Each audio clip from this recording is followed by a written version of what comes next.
Historias de Jack. Empezamos.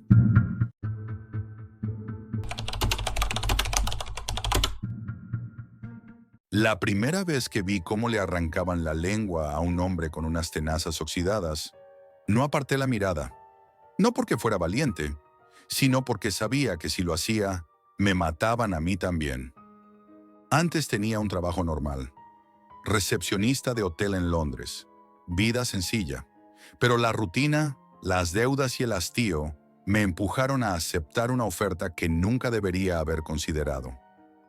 5 años después, soy árbitro en un pozo de muerte bajo tierra, en algún lugar de Rusia, donde hombres armados se despedazan mientras miles de ojos invisibles los observan desde la Deep Web. No hay reglas, no hay guantes, no hay segundas oportunidades. El combate solo termina cuando uno deja de moverse. A veces cuando deja de respirar no es suficiente. Los espectadores quieren más, siempre más. Me encontré con este mundo por desesperación. En 2020 perdí el trabajo, el piso y a mi pareja en cuestión de meses. Un tipo con acento del este me contactó por un foro oculto. Me ofreció dinero por trabajo físico, sin preguntas. El mensaje era tan vago que podía ser cualquier cosa. Estaba lo bastante arruinado como para contestar. El primer viaje fue en avión, pero a nombre de otra persona. Me recogieron 2 hombres sin expresión y sin hablar. Me pusieron una capucha negra durante horas. Cuando me la quitaron, estaba en lo que parecía una antigua planta metalúrgica reconvertida en complejo subterráneo. Más que un lugar, era una herida abierta en la tierra. Allí abajo olía a óxido, humedad y miedo. Nunca me dijeron dónde estaba exactamente, pero por el clima, los letreros y el vodka, intuí que era Rusia. Quizás cerca de Nizhny Novgorod o más al norte. No importaba, no había salida. El corazón del lugar era el foso, una estructura circular, 5 metros de profundidad, rodeada por focos y cámaras robotizadas. Las paredes estaban manchadas de sangre antigua. No sangre de cine, no rojo brillante. Era marrón, espesa, real. El primer combate que vi fue entre un veterano checheno y un adolescente ucraniano. El chaval tenía unos 17 años. Estaba tan drogado que apenas podía sostener la barra de acero que le habían dado. No duró ni 2 minutos. El veterano le partió la mandíbula, lo hizo caer de rodillas y luego le atravesó el cuello con la barra como si fuera una lanza. El sonido, todavía lo escucho. Un crack húmedo, brutal. Lo transmitían todo en directo. Las cámaras giraban, hacían zoom, captaban cada gota de sangre, cada mueca de dolor. En la sala de control había una docena de técnicos, hombres fríos, eficientes, que ajustaban la iluminación o los planos de cámara como si estuvieran filmando un documental de National Geographic. Yo solo tenía que hacer una cosa, levantar la mano para dar inicio, y cuando uno caía, verificar que estuviera muerto. Si no lo estaba, se lo remataba. A veces el perdedor rogaba, a veces se orinaban encima. Aprendí a no mirarles a los ojos. Con el tiempo, empecé a formar parte del engranaje. Me daban un traje negro, guantes, un auricular por donde me daban instrucciones. Los combates eran grabados, editados y ofrecidos en paquetes especiales para suscriptores VIP. Algunos usuarios pagaban más para elegir armas, otros para ver repeticiones desde ángulos distintos. Recuerdo una noche en la que usaron cadenas con garfios oxidados. Las habían dejado al aire libre para que se llenaran de óxido y bacterias. Querían ver si la infección era más dolorosa que la herida en sí. El resultado fue grotesco. Uno de los combatientes murió gritando, mientras el otro se desmayaba por la pérdida de sangre. Nadie se molestó en socorrerle. Los usuarios eran peores que los organizadores. Gente anónima, con nombres como Skin Carver, VN0M Per1ST o D0AC0R Flash, pagaban en Bitcoin o Monero. Algunos dejaban comentarios durante las peleas. Otros mandaban mensajes de voz que se reproducían en directo. Sus voces eran suaves, entusiastas, como niños jugando a un videojuego, pero hablaban de decapitar, arrancar uñas, quemar genitales. Una vez uno pidió que usaran una caja de madera llena de ratas hambrientas como arma. El perdedor sería obligado a meter la cabeza. Los técnicos lo hicieron. Yo tuve que supervisar. Las ratas tardaron casi media hora en matarlo. No fue rápido. Tampoco silencioso. Una noche conocí a Luka, uno de los pocos que parecía humano dentro de aquel pozo. Era técnico de sonido, ucraniano. Tenía una hija en Kiev, o al menos eso decía. Me pasaba cigarrillos de contrabando y me enseñaba cómo esquivar cámaras de vigilancia para dormir una hora extra. Hablábamos poco, pero en silencio creamos una especie de alianza no declarada. Él tampoco soportaba aquello, pero al igual que yo, no podía irse. Habíamos visto demasiado. El público exigía novedades, más sangre, más sufrimiento, y los organizadores se superaban. Empezaron a usar animales, luego dobles combates, luego mujeres. Eso fue lo peor, no porque fueran mujeres, sino porque las elegían por belleza. Les quitaban la ropa, las obligaban a luchar. La violencia se volvía sexual. Ahí fue cuando sentí que algo dentro de mí se rompía. Quise irme, Luka también. Hablamos de robar un coche de suministros, huir en medio de una nevada, esconder las grabaciones, entregarlas a la policía, pero él desapareció antes de que pudiéramos hacerlo. Dijeron que se había suicidado. Yo no lo creí. Desde entonces dejé de intentar escapar. Me limité a sobrevivir, hasta que llegó el evento especial. El combate más esperado por los suscriptores. Se hablaba de él en foros ocultos. Pagaron una fortuna en Ethereum por verlo. Nadie sabía quién pelearía, solo que sería algo distinto. Yo estaba acostumbrado a la locura, pero aquella noche el aire olía a traición. Y cuando vi al combatiente descender al foso con la capucha negra sobre la cara, supe que el horror aún no había alcanzado su límite. No sé qué fue exactamente lo que me hizo sentirlo. El silencio. La forma en que incluso los técnicos evitaban mirarse. Esa noche, algo estaba mal. Habían anunciado el evento especial durante días. Los usuarios de la Deep Web lo esperaban con ansiedad. En los foros hablaban de un nuevo nivel de brutalidad, de un luchador misterioso, de algo que nunca se había visto antes. Había apuestas, teorías, incluso rumores de que el combate involucraría a alguien del propio equipo. No me extrañó. En este mundo todos somos piezas, hasta yo. Al entrar en la sala esa noche, noté que habían hecho cambios. Había más cámaras, focos más potentes y un nuevo micrófono sobre el foso. Una especie de jaula metálica colgaba del techo, y dentro había un solo objeto, una katana envuelta en trapo blanco manchado de sangre seca. Los técnicos iban de un lado a otro, tensos, más de lo habitual. Nadie hablaba demasiado. Cuando pregunté por el segundo combatiente, solo me respondieron con un gesto de hombros. Ni siquiera sabían si habría uno. Cuando entregaron la ficha, vi lo habitual.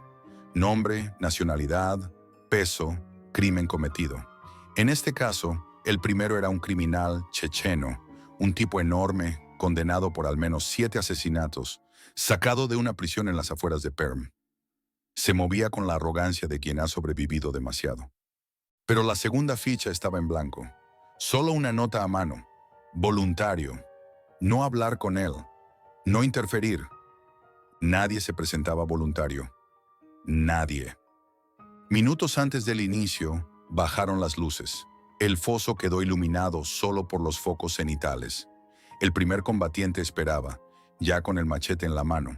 Se lo notaba nervioso, y eso que había peleado antes. Entonces lo vi. El otro, el voluntario. Bajó por la rampa sin decir palabra. Alto, delgado, pero con un andar seguro, casi calculado. Llevaba la capucha negra puesta y un abrigo largo. No dijo nada. No miró a nadie. Solo entró al foso y esperó. Uno de los técnicos, el que solía manejar las cámaras, susurró algo por radio. «No parece uno de los nuestros». Le contestaron que no hiciera preguntas. Le lanzaron la katana desde la jaula. Él la atrapó sin mirarla, como si supiera exactamente dónde caería. La desenvolvió lentamente, dejando caer el trapo blanco. El filo brilló bajo los focos. Me acerqué para dar la señal. Fue entonces cuando el voluntario levantó la cabeza y, aunque aún tenía la capucha, sentí que me estaba mirando, de forma directa. con intención. Levanté la mano. Sonó la alarma. El checheno gritó y se lanzó como un toro, machete en alto, gritando insultos en ruso. Era un combate desigual, fuerza bruta contra calma absoluta. Duró 46 segundos. El voluntario esquivó cada golpe como si ya los hubiera visto. Movimientos limpios, silenciosos, mortales. El último fue casi poético. Una estocada recta entre las costillas, justo bajo el esternón. El checheno cayó de rodillas, soltó un gemido y luego nada. El silencio fue tan absoluto que pude oír el goteo de sangre sobre el suelo de cemento. El voluntario se giró lentamente. Me miró y entonces habló. ¿Te acuerdas de mí, Jack? El acento, la voz. Number no podía ser. Me acerqué temblando. Se quitó la capucha.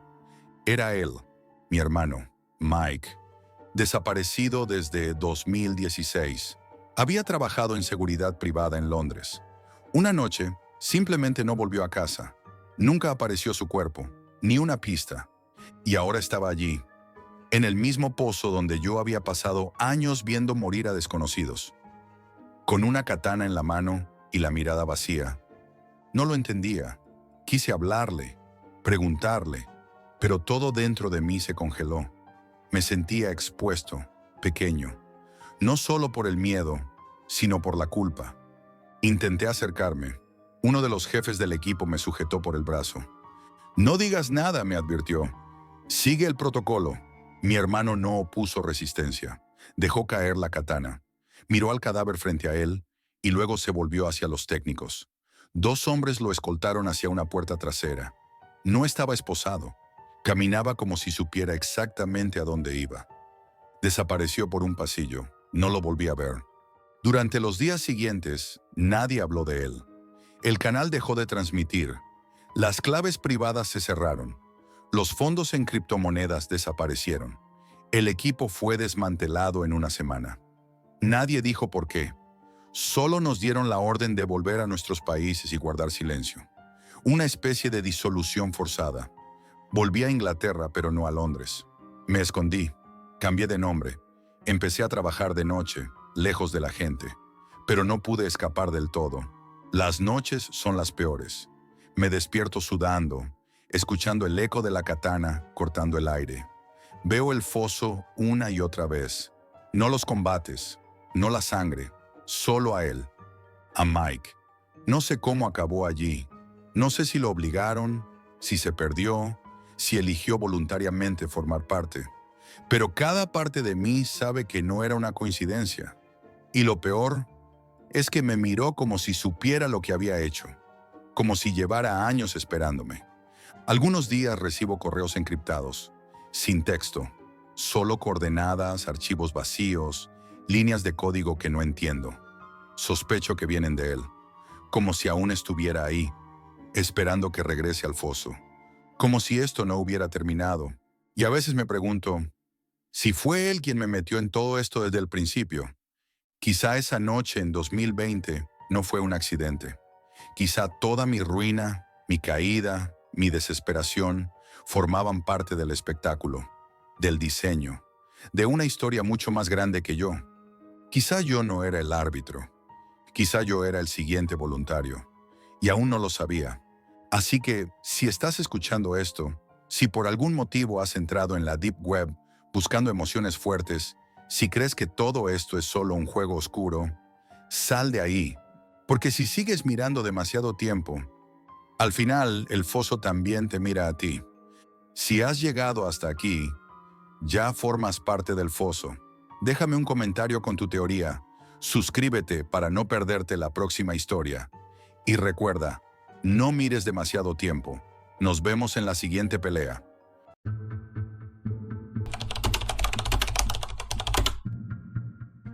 A veces, lo que encuentras en la Deep Web no es un virus ni un truco de hackers.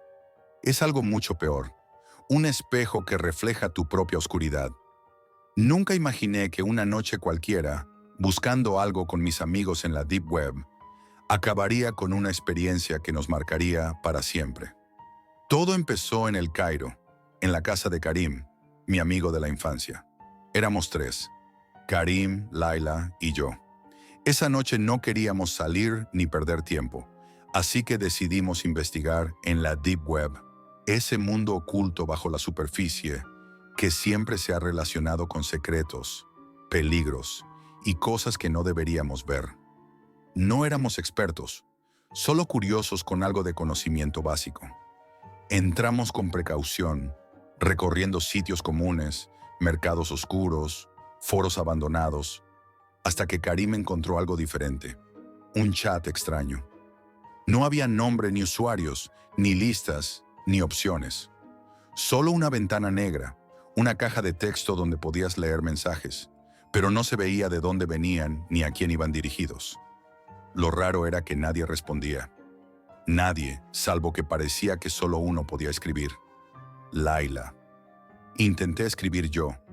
Karim también, pero el mensaje desaparecía segundos después de teclearlo. Era como si el chat rechazara todo, excepto lo que Laila enviaba. No sabíamos qué pensar. ¿Un bug? ¿Un truco? Pero entonces, cuando Laila escribió la primera frase, la pantalla parpadeó y apareció un texto en árabe antiguo, mezclado con símbolos extraños que no podíamos identificar. La frase decía: "Quien busca la verdad encontrará el abismo". Nos miramos inquietos. No era solo un mensaje, parecía una advertencia. El aire en la habitación cambió, se volvió más pesado, más opresivo. Intentamos seguir y Laila preguntaba cosas sencillas, pero las respuestas que llegaban eran cada vez más crípticas y oscuras. Símbolos que parecían jeroglíficos, frases cortas en dialectos que ni siquiera sabíamos que existían, o combinaciones de letras sin sentido que nos ponían nerviosos. Lo más inquietante fue cuando, de repente, el chat mostró un mensaje dirigido directamente a Karim. «Karim, tu hermano ya no te busca». Karim palideció, sus manos temblaban y nadie sabía a qué se refería. Karim ni siquiera había mencionado a su hermano en semanas. El mensaje desapareció y el chat se volvió silencioso. Intentamos continuar, pero ya no podíamos. Algo había cambiado. Empezaron entonces las preguntas personales, las que nadie quiere responder en voz alta. Laila preguntaba: ¿qué guardas en el rincón más oscuro de tu mente? Y la respuesta llegaba con una sola palabra: miedo. Otras veces eran palabras como olvido o soledad. Cada mensaje parecía leer algo dentro de nosotros, algo que no queríamos admitir, ni siquiera para nosotros mismos. El chat no solo nos daba respuestas, sino que parecía conocer detalles que jamás habíamos contado. Pequeños secretos, recuerdos olvidados, momentos que habíamos enterrado. Todo sin que nadie dijera nada en voz alta. Nos mirábamos en silencio, sintiendo que algo nos leía, sin ojos, sin voz, sin rostro, solo con esa ventana negra en la pantalla. Pasaban horas y no podíamos apartarnos. La obsesión crecía con cada mensaje que aparecía y desaparecía, cada símbolo extraño que nos dejaba más desconcertados. Intentamos apagar el ordenador, desconectarlo, pero al volver a abrir el navegador, el chat estaba ahí, como si nos esperara, listo para susurrar nuevas palabras que se clavaban en nuestra piel. Una noche decidimos grabar todo. Queríamos tener pruebas, analizarlo después con calma, con la distancia necesaria. Pero mientras grabábamos, apareció un mensaje que no habíamos visto nunca. ¿Por qué temes recordar? La pantalla parpadeó y la grabación se cortó de golpe. La pantalla se volvió negra. Nadie dijo nada. Solo el silencio, el sonido de nuestra respiración acelerada y la sensación de que algo invisible estaba allí, observándonos sin moverse, sin hacer ruido, sin necesidad de cámaras ni micrófonos. Una presencia que no podíamos explicar, que no sabíamos de dónde venía ni qué quería. A partir de esa noche, algo empezó a cambiar en Laila. Se volvió distante, como si cargara un peso que no podía compartir. Sus ojos perdieron brillo, y cada vez que le preguntábamos, solo decía que el chat le había mostrado cosas que no quería volver a ver. Nosotros estábamos igual, atrapados en una mezcla de miedo y curiosidad que no podíamos dejar ir. El chat no era solo una ventana digital, era una puerta a algo más profundo, a un abismo dentro de nosotros mismos que empezaba a abrirse y que cada mensaje hacía más grande y más oscuro. Nunca imaginamos que una curiosidad inocente acabaría por despertar algo que, en realidad, llevaba siempre dentro. Algo que el chat solo reflejaba, pero que ninguno de nosotros quería enfrentar. Desde aquella noche en que grabamos el chat y la pantalla se apagó de golpe, todo se volvió más oscuro, más opresivo. Laila cambió de forma casi irreversible. No era solo que estuviera distante o callada, parecía atrapada en algo invisible, una prisión mental de la que no podía ni quería salir. No respondía a nuestras preguntas, y cuando lo hacía, su voz sonaba vacía, como si ya no fuera ella misma. Pasaron los días y el chat seguía apareciendo en sus pantallas, incluso cuando no estábamos con ella. No importaba qué dispositivo usara, la ventana negra volvía a abrirse sola, mostrando mensajes que nadie más podía ver. Ni nosotros, ni siquiera Karim. Laila decía que el chat le hablaba directamente, que le mostraba cosas que jamás debían ser vistas. Una noche, decidimos intentar entrar juntos al chat para entender qué estaba pasando, aunque ya sentíamos que nos metíamos en un terreno demasiado peligroso. Laila escribió un mensaje y entonces apareció una frase que nos congeló el alma. El eco invisible siempre vuelve. Antes de que pudiéramos reaccionar, el mensaje desapareció y la pantalla se quedó en negro, como si alguien hubiera borrado todo. Al día siguiente, Laila desapareció. No hubo despedida, ni señal, ni explicación. No respondió a mensajes ni llamadas. Karim y yo la buscamos por toda la ciudad. Preguntamos a sus conocidos, pero nadie sabía nada. Era como si se hubiera evaporado, borrada del mundo. El silencio que quedó fue insoportable. Nos sentíamos culpables, atrapados por lo que habíamos despertado, por ese eco invisible que parecía cazarnos a todos. Entonces, la primera señal llegó a mi móvil. Un mensaje sin remitente, solo esas palabras que parecían venir del vacío. Ahora eres tú quien escucha el eco. No entendí qué significaba hasta que esa misma noche, en mi habitación, la pantalla de mi portátil se encendió sola.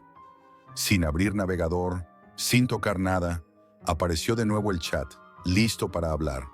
Las palabras que surgieron me helaron la sangre. No hay escape. La oscuridad que buscas es la que te encuentra. Mi respiración se aceleró y sentí que algo estaba allí conmigo. Algo que no podía ver, pero que no se apartaría. Empecé a notar pequeños cambios en mi entorno. Susurros en la casa cuando estaba solo. Sombras que parecían moverse sin causa. Una sensación constante de ser observado. No había cámaras, ni vecinos, ni explicaciones lógicas. Karim también lo sentía. Nos comunicábamos cada vez menos, pero cuando lo hacíamos, compartíamos esas mismas experiencias, esa misma presión invisible que nos aplastaba poco a poco. Intentamos dejar el portátil y alejarnos del chat, pero cada vez que pensábamos en ello, recibíamos un nuevo mensaje, un nuevo recordatorio de que el eco invisible seguía ahí, esperando. Una noche, mientras intentaba dormir, el chat apareció en la pantalla de mi móvil, mostrando un mensaje diferente. Mira dentro de ti, encuentra lo que escondes y escóndelo bien, porque lo que ves puede verte a ti. La línea entre lo real y lo digital empezó a borrarse para mí. Soñaba con el chat, soñaba con voces y mensajes que no podía controlar. Era como si el chat hubiera salido de la pantalla y se hubiera instalado dentro de mi cabeza. Lo peor fue cuando empecé a recordar cosas que no quería, secretos que había enterrado muy hondo, miedos que pensé que había superado. Y con cada recuerdo, sentía que algo se acercaba, una oscuridad creciente que amenazaba con tragarnos. Karim y yo decidimos vernos una última vez para intentar cerrar ese capítulo.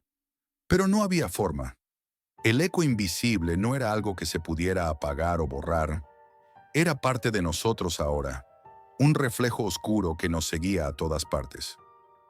Esa noche, mientras hablábamos, el chat volvió a aparecer, y esta vez mostró solo una palabra: fin. Pero en lugar de alivio, fue como una amenaza. Sabíamos que nada había terminado, que el eco invisible seguiría susurrándonos, recordándonos que hay sombras que no se pueden olvidar ni escapar.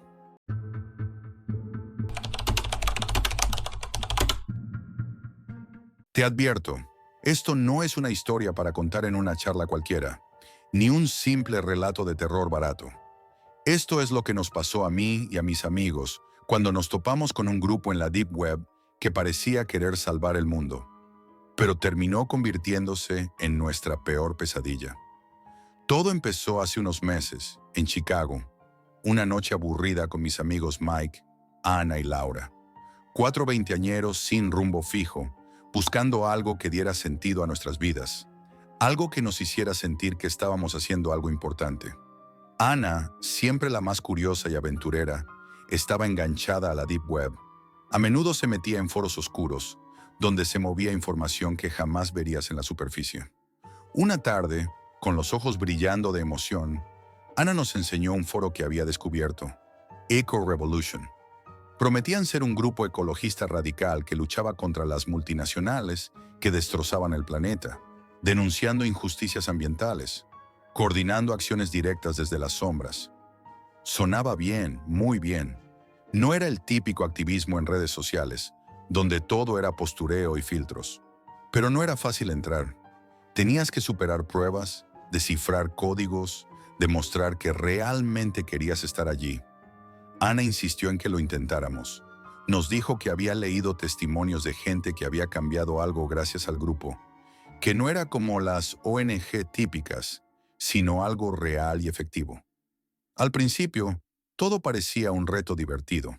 Las pruebas eran acertijos digitales, mensajes encriptados, desafíos para demostrar nuestro compromiso con la causa. Tenías que responder preguntas extrañas, casi filosóficas como ¿qué estarías dispuesto a sacrificar por la tierra? ¿O ¿es lícito destruir para salvar?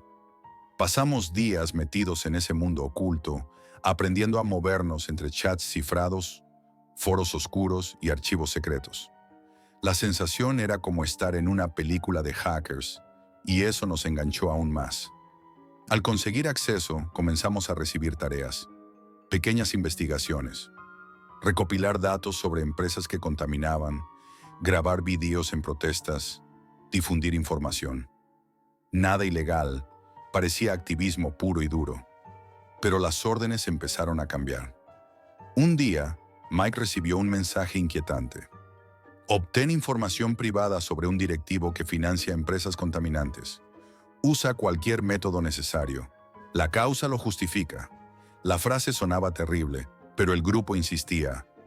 Si no lo haces tú, alguien más lo hará. Mike dudó, y esa duda se extendió a los demás. Ana y Laura también se sintieron incómodas. Las pruebas dejaron de ser activismo legítimo para convertirse en algo turbio. Hackeos ilegales, manipulación de datos, chantajes. Cuando intentamos plantear nuestras dudas, la respuesta fue fría y directa. Aquí no hay lugar para moralistas ni débiles. El fin justifica los medios. Nos sentíamos atrapados. La presión era palpable. Si no hacíamos lo que nos pedían, nos amenazaban con expulsarnos o algo peor. Lo peor era que cada vez nos pedían hacer cosas más duras. Sembrar discordia entre otros activistas, crear campañas de difamación, incluso manipular redes sociales para hundir reputaciones sin pruebas. Una noche, recibimos la misión que rompió todo. Nos pidieron desplazarnos a un pueblo pequeño en el norte de Illinois. Según el grupo, allí una fábrica contaminaba un río, y nuestra tarea era dejar pruebas que apuntaran a un activista rival, para crear caos entre las diferentes facciones ecologistas. Cuando llegamos, la fábrica estaba cerrada. No había rastro de actividad, pero nos guiaron hacia un edificio cercano que parecía abandonado. Al entrar, la luz de nuestros móviles iluminó un horror que aún tengo grabado en la mente. Varias personas atadas y amordazadas, con ojos vacíos, pálidas, casi espectrales. Éramos conscientes de que no eran activistas ni trabajadores. Eran vecinos del pueblo, desaparecidos desde hacía meses, según supimos más tarde. El miedo nos paralizó. No sabíamos qué hacer. Quisimos marcharnos, pero un mensaje llegó directo a nuestros teléfonos. Si habláis, ellos pagarán. Sentí una presión insoportable. ¿Quiénes eran ellos? ¿Qué poder tenían para secuestrar a gente y silenciar a cualquiera que intentara hablar? Volvimos a Chicago en silencio, con la sensación de estar dentro de una trampa invisible. Las dudas y el miedo se instalaron en nuestro grupo. Sabíamos que estábamos jugando con fuego, pero ya era demasiado tarde para salir corriendo. Desde entonces, cada mensaje, cada tarea, nos hundía más en un mundo oscuro, donde nada era lo que parecía. Y lo peor es que ese grupo, bajo la máscara de salvar el planeta, estaba destruyendo vidas. Después de aquella noche en el pueblo, la realidad nos golpeó con una fuerza que ninguno de nosotros esperaba. Todo se había vuelto distinto. Lo que al principio parecía una causa noble y justa, se había transformado en una red de manipulación, miedo y violencia silenciosa. Y nosotros estábamos atrapados en medio. Las tareas que nos llegaban del grupo se hicieron cada vez más inquietantes. Ya no se trataba solo de recopilar información o difundir datos. Nos exigían actuar como saboteadores, sembrar dudas entre activistas reales, infiltrar grupos, generar conflictos internos. Era como si quisieran romper cualquier unión que pudiera oponerse a ellos. Un día, nos ordenaron preparar un dossier falso sobre un activista famoso en Chicago, acusado de corrupción y falsificación de pruebas. Teníamos que distribuirlo de manera anónima para hundir su reputación. Ana se negó. Dijo que aquello era demasiado, que no podíamos convertirnos en lo que odiábamos. Pero el grupo respondió con una advertencia que heló la sangre a todos. La causa está por encima de las personas. Los que se nieguen serán reemplazados. Ana empezó a mostrarse paranoica. Sentía que la vigilaban, que había gente observándonos. A veces llegaba tarde a las reuniones, y sus ojos tenían un brillo que no habíamos visto antes. Miedo mezclado con desesperación. Laura, por su parte, comenzó a distanciarse. Una noche, desapareció durante casi 24 horas. Cuando regresó, estaba irreconocible. No dijo una palabra sobre dónde había estado. Solo nos miró con ojos vacíos, como si algo invisible la hubiese roto por dentro. Intentamos acercarnos, preguntarle qué había pasado, pero ella solo murmuraba: "No puedo hablar, no debo". Poco después, Laura desapareció del todo. Dejó de contestar el móvil, los mensajes, los correos. Fue como si la tierra se la hubiese tragado. Nadie sabía dónde estaba. Mike y yo nos quedamos solos, dos piezas rotas en un juego que no entendíamos. Entonces comenzaron los mensajes más directos, más amenazantes. No eran solo órdenes, sino advertencias claras. No os atreváis a abandonar la causa. Aquí no hay segundas oportunidades. La paranoia nos envolvía. Cada sonido en la calle, cada sombra en la ventana, parecía un signo de que nos estaban siguiendo. Pero no había policías, ni cámaras, ni coches sospechosos. Solo una sensación opresiva, invisible, que nos apretaba el pecho. Intentamos desconectar, pero el grupo no nos dejó. Una noche, mi ordenador se encendió solo y apareció un mensaje en la pantalla, sin remitente. Sabemos dónde estás. La próxima vez no será un mensaje. Mike se mudó a otra ciudad sin decirme. Temía por su seguridad. Yo me quedé solo, con el peso de la verdad aplastándome. Y entonces recibí el último mensaje de Laura. Un audio encriptado y fragmentado, donde su voz temblaba, casi un susurro quebrado por el miedo. Jack, si escuchas esto, huye. No son activistas. Son una mafia que controla personas, vidas, secretos. Me buscan a mí ahora. No confíes en nadie. Después de eso, Laura desapareció para siempre. Desde entonces, he vivido con la sensación de que me vigilan. No sé si es real o producto de mi miedo, pero cada vez que suena el teléfono, tiemblo. Esta historia que te cuento no es un simple relato de terror. Es la cruda realidad de lo que puede esconderse tras una pantalla, de cómo el idealismo puede convertirse en prisión, y de cómo la Deep Web no es solo un refugio para secretos, sino también un laberinto oscuro donde los monstruos llevan máscaras verdes. Si alguna vez recibes una invitación para unirte a un grupo ecologista, secreto en Internet, piénsalo 2 veces, porque no todos luchan por salvar el mundo. Algunos solo quieren controlarlo, y a veces el precio de abrir esa puerta puede ser la libertad o incluso la vida.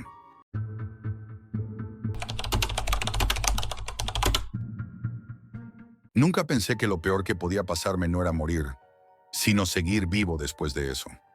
Soy español, de Sevilla, pero llevo 6 años viviendo en Tokio. Trabajo como programador para una empresa japonesa. La ciudad es rápida, eficiente, deshumanizante. Y supongo que eso me venía bien. Nunca he sido bueno con la gente, ni con las emociones. Aquí todo es orden, control, silencio. Puedes desaparecer sin que nadie lo note. Siempre tuve esa necesidad extraña de asomarme al abismo, ver lo que no debía. Supongo que algo en mí necesitaba sentir algo, lo que fuera. Empecé navegando por foros cerrados, servidores escondidos, redes de acceso limitado. Al principio eran cosas absurdas, teorías conspiranoicas, vídeos de supuestas autopsias alienígenas, rituales ocultistas. Pero cuanto más tiempo pasaba en ese mundo, más insípido me parecía todo. Necesitaba más, algo real.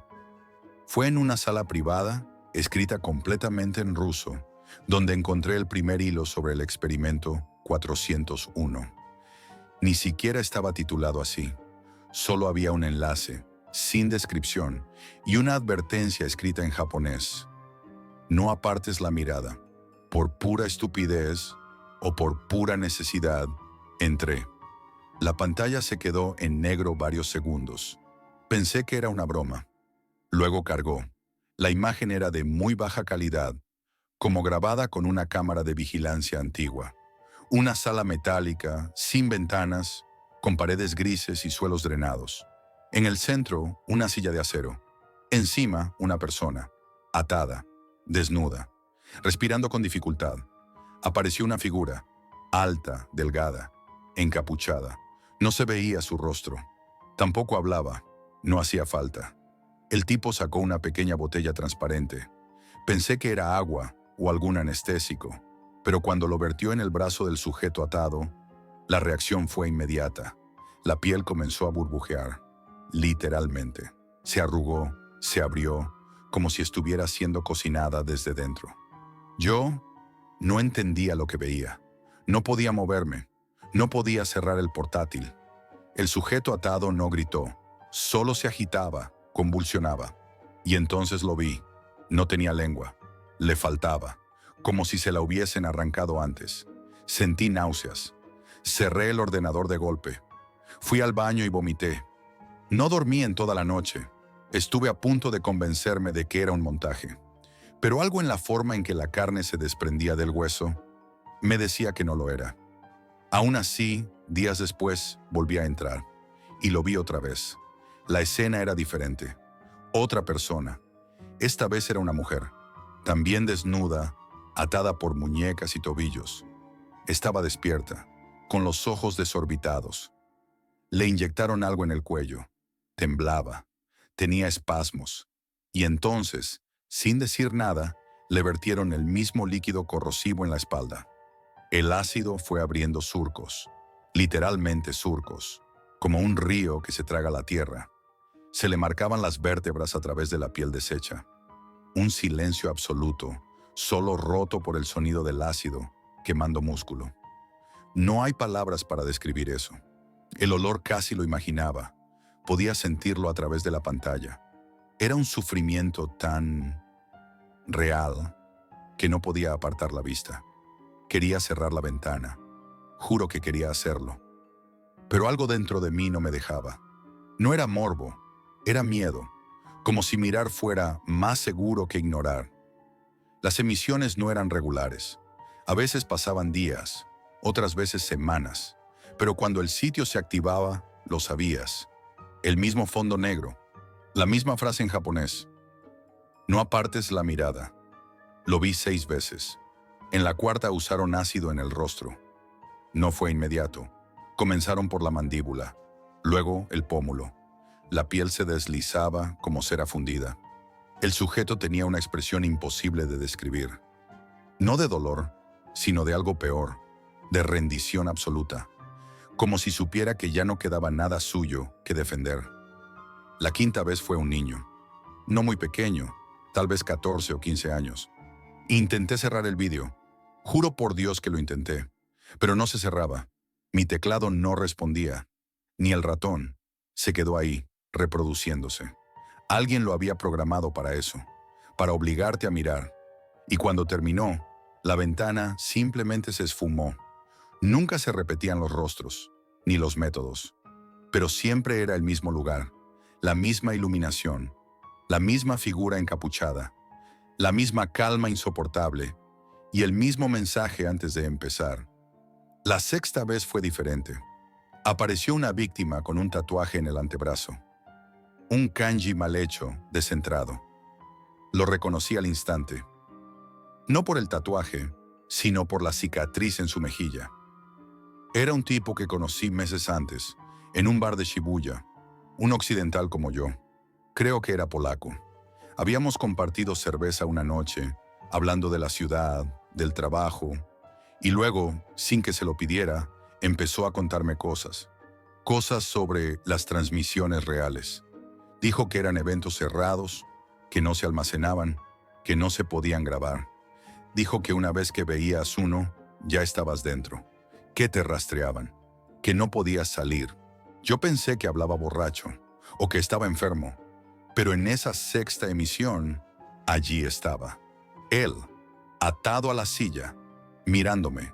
Lo sé, no tiene sentido, pero lo juro por lo que me queda de vida. Me miraba a mí. No movía la cabeza, pero su mirada me atravesaba.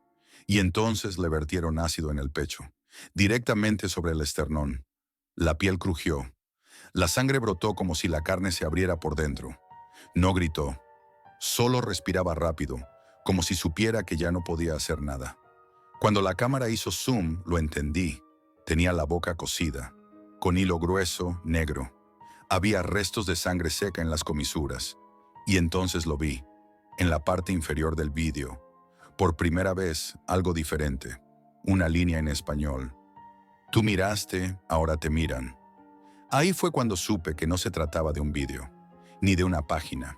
Era una puerta, y ya la había cruzado. Después de aquella sexta emisión, no volví a entrar. Ni siquiera lo intenté. Desinstalé Tor, borré todos los accesos, reformateé el ordenador. Vendí el portátil en Akihabara por una miseria. Me compré uno nuevo y juré no volver a acercarme a ese mundo. Pensé que bastaba con eso, que podía dar marcha atrás, olvidar, mentirme. Pero no puedes salir de algo que nunca tuviste bajo control. Unos días después, al llegar a casa, encontré un sobre metido bajo la puerta, sin remitente, sin dirección. Dentro solo había una hoja de papel blanca, sin texto, solo una imagen impresa. Era una captura de pantalla de mi salón, desde el ángulo exacto donde tengo mi router, apuntando hacia el sofá. Yo estaba ahí, dormido. El archivo estaba fechado, 2 noches antes. Revisé todo el piso, cada rincón, desmonté el router, busqué cámaras, micrófonos, algo. No encontré nada. Esa noche dormí con cuchillos en la cocina y el móvil bajo la almohada. Pero la paranoia no fue lo peor. Fue la siguiente caja. Me la entregaron en mano. El repartidor ni siquiera llevaba uniforme. No me dijo ni una palabra. Me miró como si ya supiera lo que había dentro. Y lo sabía. En la caja había un pendrive. Solo eso. Y yo, aún no sé por qué, pero lo conecté. El archivo se abrió solo, sin interfaz, sin opción a cerrar. Y ahí estaba otra vez. La misma sala metálica, la misma cámara fija. Pero no había nadie en la silla. Estaba vacía. Durante varios segundos no pasó nada, solo el sonido ambiente.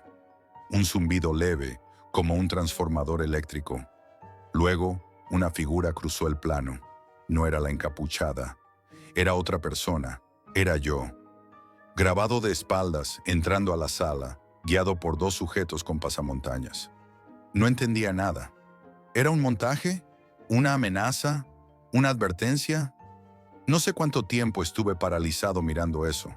El vídeo terminó en negro, nada más. Pero cuando me levanté del escritorio, vi que en mi teléfono tenía una nueva foto recibida desde un número desconocido. Una foto de mi cocina desde dentro, tomada segundos antes.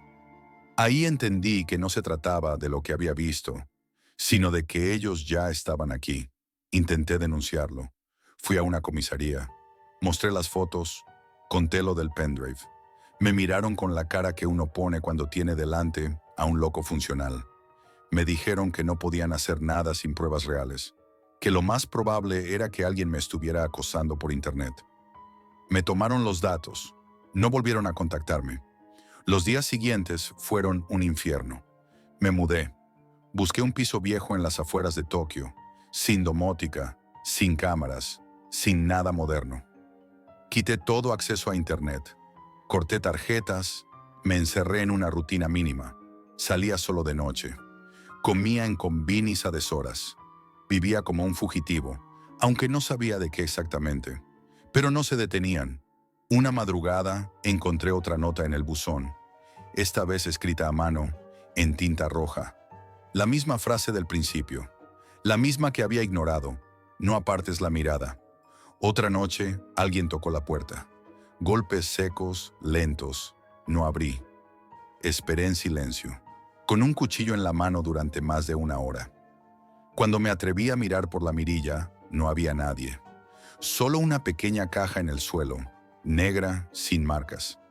Dentro, había un teléfono móvil encendido, y en la pantalla, un temporizador. Contando hacia atrás. No esperé a que llegara a cero. Lo tiré al inodoro y tiré de la cadena. No sé si eso cambió algo. No sé si tenía sentido. Una tarde, mientras miraba por la ventana, vi un coche aparcado frente al edificio. Dentro había una figura, inmóvil, con el rostro cubierto. No hacía nada. Solo estaba allí. Estuvo toda la noche. Al día siguiente, mi interfono sonó. No contesté. Pero en la pantalla quedó grabada una imagen. Una mujer de unos 30 años, mirando directamente a la cámara, sosteniendo algo en la mano. Un frasco transparente. Un frasco como el del vídeo. Esa noche empaqué todo. Salí de Tokio, sin dirección, sin plan, buscando solo desaparecer. Alquilé una habitación barata en un pueblo del norte, cerca de Aomori, frío, remoto, rodeado de bosque. Ahí no hay redes, no hay cámaras, no hay nada, solo silencio. Pero el silencio no sirve de nada cuando ya eres parte. Hace 2 días encontré otro sobre bajo la puerta, sin texto, solo un USB. No lo conecté, lo tiré al río. Pensé que había hecho lo correcto. Y anoche, alguien tocó la puerta. No abrí, no respiré. Solo escuché como algo se deslizaba bajo la puerta. Una nota, escrita con letra perfecta, en japonés. El experimento 401 está listo. No tengo dudas. Ya no hay vuelta atrás. Si alguien está oyendo esto, si alguien ha llegado hasta aquí, no entres, no investigues, no busques enlaces, porque mirar fue el error. Mirar fue participar. Y cuando te toca, no hay testigos, solo espectadores. Y tú ya sabes cómo termina eso.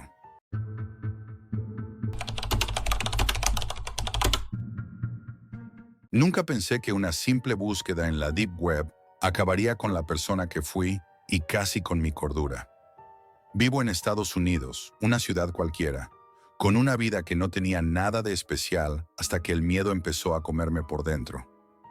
No sé si fue por las noticias, la incertidumbre del mundo, o simplemente una ansiedad que me devoraba día a día, pero sentí que necesitaba prepararme para algo que ni siquiera sabía qué era. No quería caer en lo típico, en esos kits de supervivencia que venden en cualquier tienda, con latas de comida y suplementos que todos tienen en casa. Quería algo diferente, algo que me diera una ventaja real si las cosas se torcían. Así fue como empecé a buscar en la Deep Web. No era la primera vez que curioseaba por ahí, pero esta vez iba con una idea fija: encontrar superalimentos de emergencia, algo que nadie común tuviera, algo secreto. Los primeros días fueron un fracaso. Entraba y salía de foros, leía mensajes crípticos, Encontré hilos que desaparecían de repente o usuarios que solo dejaban pistas, nunca respuestas claras. Pero entonces, en uno de esos rincones oscuros, apareció una conversación que hablaba de un producto diferente, de un polvo raro, elaborado con ingredientes que no parecían de este mundo, capaz de darte fuerza, claridad mental y resistencia como ningún otro alimento. Contactar con el vendedor fue tan extraño como encontrarlo. No usaba nombre ni mostraba fotos, solo un mensaje corto. Te enviaré lo que buscas. Sin preguntas, sin garantías. El precio era alto. Pagué con Bitcoin sin dudar. En aquel momento, la desesperación me hacía ignorar cualquier señal de alarma. Cuando el paquete llegó, una noche lluviosa y fría, tuve una sensación extraña al verlo.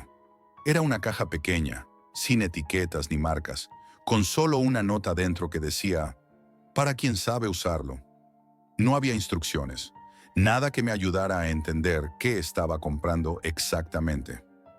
Abrí la caja y dentro había varios sobres sellados al vacío, con un polvo gris oscuro que desprendía un olor extraño, mezcla de tierra húmeda y un leve toque metálico, casi como si la naturaleza y algo artificial se hubieran mezclado. Decidí probar uno esa misma noche. Mezclé el polvo con agua y aunque el sabor era áspero y amargo, conseguí beberlo sin rechistar. No pasó nada inmediato, pero al acostarme sentí que algo en mi mente se aclaraba, como si de repente toda la niebla que cargaba durante años se disipara.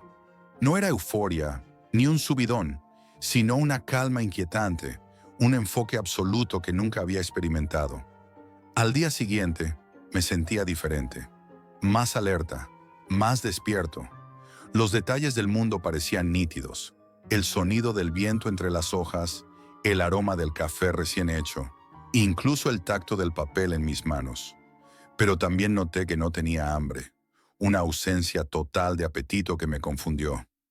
Intenté comer, pero el sabor de la comida me revolvía el estómago y terminé dejando el plato intacto. Seguí tomando esos superalimentos cada día y los efectos crecían. Mi mente funcionaba a una velocidad que no podía controlar. Podía concentrarme horas sin distracciones, retener información como nunca antes, pero al mismo tiempo, algo dentro de mí se rompía lentamente. Me aislaba sin quererlo. Las conversaciones se volvían insoportables. Los sonidos habituales de la ciudad me irritaban hasta el punto de sentir dolor. La gente que antes me hacía sonreír ahora me parecía distante, incomprensible. Un día intenté contarle a un amigo lo que estaba pasando, pero sus ojos mostraron preocupación y miedo, como si estuviera hablando de algo prohibido. No comprendía, y yo tampoco sabía cómo explicarlo sin parecer loco. Me sentí solo, encerrado en un mundo que nadie más parecía habitar. El tiempo pasó y los cambios se hicieron más evidentes. Mi piel comenzó a secarse, perdiendo brillo y humedad. Mis ojos, antes acostumbrados a la luz normal, se volvieron extremadamente sensibles, obligándome a usar gafas incluso dentro de casa. El sueño se volvió un enemigo constante. Las noches eran largas, llenas de sudores fríos y un nudo apretado en la garganta que me despertaba sin motivo. Tuve sueños extraños, muy vívidos. Recuerdo uno en particular. Estaba en un campo oscuro, rodeado de plantas que emitían un brillo débil y casi hipnótico. Sentía que aquellas plantas me observaban, que esperaban algo de mí, como si fueran conscientes. Me desperté sobresaltado, con el corazón latiendo tan fuerte que pensé que iba a estallar. Al abrir los ojos, vi que uno de los sobres estaba abierto, aunque juraría que lo había cerrado bien. No podía recordar haberlo tocado. Intenté buscar respuestas, pero cuando quise contactar de nuevo con el vendedor, desapareció. Los foros donde encontré información se cerraron o cambiaron de dirección. Era como si ese mundo secreto solo existiera para atrapar a quien se acercara demasiado. Empecé a buscar en internet cualquier referencia científica sobre esos superalimentos, pero no encontré nada parecido. Ningún laboratorio reconocía esos ingredientes ni sus efectos. La nota, para quien sabe usarlo, empezó a tener sentido. No era un alimento para cualquiera. Era un producto diseñado para una clase especial de personas, o al menos eso parecía. Mientras tanto, la tristeza y el vacío en mi interior crecían sin pausa. No era miedo ni locura, sino una sensación de pérdida que me devoraba poco a poco. Mi vida se había reducido a tomar esos polvos, soportar el rechazo de quienes me rodeaban y luchar contra un cuerpo que parecía querer rechazarme. Por momentos, dudaba si realmente estaba sobreviviendo o simplemente prolongando una lenta desaparición. Las semanas siguientes se convirtieron en una especie de descenso constante y silencioso hacia algo que no podía controlar ni entender del todo. El cambio en mi cuerpo ya no era solo mental. Mi piel se volvió áspera, como si la humedad se escapara de mí sin remedio. Mis ojos, antes solo sensibles a la luz, ahora se resentían con cualquier pequeño destello, haciéndome apartar la mirada constantemente. Ya no podía dormir, al menos no de manera reparadora. Me despertaba cada noche con un sudor frío que me calaba hasta los huesos, con un nudo en la garganta que parecía aplastarme el pecho. No había pesadillas, solo un silencio pesado, una presión invisible que me oprimía sin descanso. Intenté dejar de tomar los superalimentos, convencido de que debía ser eso lo que estaba destruyéndome poco a poco. Pero cada vez que lo hacía, sentía que mi cuerpo se rebelaba. El cansancio se volvía insoportable. La mente se nublaba y una ansiedad terrible me asaltaba, como si me faltara algo vital. No era una simple adicción, era algo más profundo, una necesidad casi física que no podía ignorar. Una noche, en uno de esos momentos en que la oscuridad parecía más densa, tuve un sueño distinto, más claro y perturbador. Me vi a mí mismo caminando por un bosque que no reconocía, con árboles que parecían hechos de metal oxidado y hojas que brillaban con una luz tenue, casi espectral. Sentía que no estaba solo, que algo me observaba desde la sombra, pero no podía ver qué era. En ese sueño, escuché una voz muy baja, un susurro que parecía venir del suelo mismo. Para quien sabe usarlo. Desperté sobresaltado, con el corazón a mil, empapado en sudor y sin saber si había sido real o una pesadilla. Lo peor fue que al despertar, encontré uno de los sobres abierto, aunque estaba seguro de haberlo cerrado bien. No recordaba haberlo tocado, ni siquiera haberme levantado en la noche. Sentí un escalofrío que recorrió toda mi espalda. Empecé a preguntarme si estaba perdiendo el control de mi mente o si algo más estaba pasando. Intenté buscar al vendedor en la Deep Web para pedir respuestas o, al menos, alguna explicación. Pero fue inútil. Su cuenta desapareció, los foros que frecuentaba se cerraron o se volvieron inaccesibles, como si todo ese mundo secreto estuviera diseñado para esfumarse en cuanto alguien se acercara demasiado. Decidí investigar en Internet, buscando algún estudio o informe sobre esos superalimentos, pero no encontré nada. No había registros de los ingredientes que contenían ni de sus supuestos efectos. Todo parecía un misterio absoluto. La nota que venía con el paquete, para quien sabe usarlo, me obsesionaba. ¿Quién era esa persona? ¿Qué se suponía que debía saber? Y lo más inquietante, ¿qué había comprado realmente? Con cada día que pasaba, la sensación de vacío y tristeza dentro de mí crecía sin remedio. Ya no sentía miedo ni ansiedad, solo un profundo agotamiento emocional, una especie de desesperanza que no podía explicar. La gente que me conocía empezó a notar que algo iba mal, que ya no era el mismo. Me decían que estaba distante, frío, casi irreal. Intenté conectar con ellos, pero las palabras me salían vacías, como si un muro invisible me separara de todo y de todos. Comía menos y menos. La comida normal me repugnaba y solo podía tomar los superalimentos. Era una dependencia que no había previsto, una cadena invisible que me ataba sin posibilidad de escapar. Un día, mientras miraba mi reflejo, apenas reconocí al hombre que me devolvía la imagen. Los ojos cansados, la piel reseca, la expresión vacía. Me pregunté si eso era lo que quería cuando busqué ese algo diferente. Mi preparación para el caos había resultado ser mi propia destrucción silenciosa. Me di cuenta de que esos superalimentos no estaban hechos para salvarme, sino para cambiarme en algo que ya no era humano. No sentí miedo, ni arrepentimiento, solo una tristeza inmensa por lo que había perdido y por lo que no podía recuperar. Si alguna vez alguien se cruza con algo parecido en la Deep Web, que huya, que no busque soluciones rápidas ni respuestas fáciles, porque lo que parece un salvavidas puede ser una trampa mortal disfrazada. Y yo solo soy una sombra de la persona que fui, atrapado en un cuerpo que ya no reconoce la vida, porque a veces sobrevivir no es vivir. Esto es todo por hoy, amigos, y recuerden, la realidad siempre supera a la ficción.